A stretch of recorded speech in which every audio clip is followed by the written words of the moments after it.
हा व्हिडिओ आज जो मी बनवत आहे तो स्पेशली त्यांच्यासाठी आहे ज्यांनी कधी स्टेजवर जाऊन बोलले नाही किंवा गावचे सरपंच असतील, गावचे मेंबर असतील, उपसरपंच असतील किंवा एखादा शिक्षक असेल.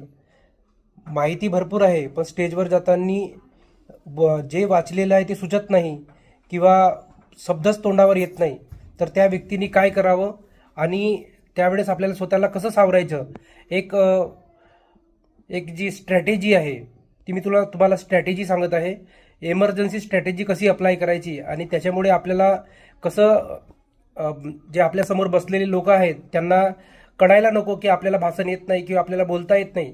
तर त्यावेळेस आपण काय करायचं की तीन गोष्टी लक्षात ठेवायच्या. पहिली गोष्ट सुरुवात आपली चांगली व्हायला पाहिजे. त्याच्यानंतर दुसरा भाग मध्य कसं करायचं आणि तिसरा भाग शेवट. असं तीन प्रकारे आपल्या भाषणाला तीन भागामध्ये विभागायचं.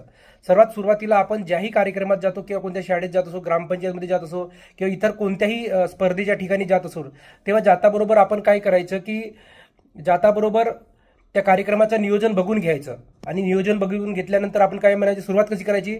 आज या कार्यक्रमाचे नियोजन इतके उत्तम आहे की मला इथं आल्यावर खूप प्रसन्न वाटलं. म्हणजे सांगायची गोष्ट हीच की ऐकणाऱ्यांना सुद्धा चांगलं वाटेल आणि ज्यांनी आपल्याला बोलवलं आहे त्यांना सुद्धा चांगलं वाटेल. त्याच्यानंतर एखादा वाढदिवसाचा कार्यक्रम असेल किंवा एखादा शुभेच्छेचा हे असेल तर तिथं त्यावेळेस तुम्ही सुरुवात असं करा की आयोजकांनी ह्या कार्यक्रमाचे आयोजन खूप सुंदररीत्या केलेलं आहे आणि मला इथं आल्यावर खूप प्रसन्न वाटत आहे. दुसरी गोष्ट लक्षात ठेवायची की कार्यक्रमाची मध्य कसं करायचं आणि मध्य करताना काय करायचे की जिथे त्या कार्यक्रमामध्ये बसलेल्या लोकांचं कौतुक करायचं. कौतुक कसं करायचं की हा कार्यक्रम एवढा शिस्तबद्ध आणि उत्साही श्रोते मिळाल्यामुळे या कार्यक्रमाला यश आलं असं मला वाटतंय. जोपर्यंत तुम्ही कार्यक्रमात बसलेल्या श्रोत्यांचं जेव्हा तुम्ही हे उत्साह वाढवणार नाही तोपर्यंत कार्यक्रमाला यश येत नसतो. त्यासाठी इथं बसलेल्या सर्व माझ्या प्रेक्षकांना, सर्व माझ्या रसिक बांधवांना, सर्व माझ्या उत्साही श्रोत्यांना माझं मनपूर्वक आभार की तुम्ही इथं उपस्थित झालात. त्या कार्यक्रमात उपस्थित राहून तुम्ही या कार्यक्रमाची शोभा वाढवलीत आणि मंत्रमुग्धपणे तुम्ही ऐकून घेतलं. तुमचंही मी मनपूर्वक आभार मानतोय.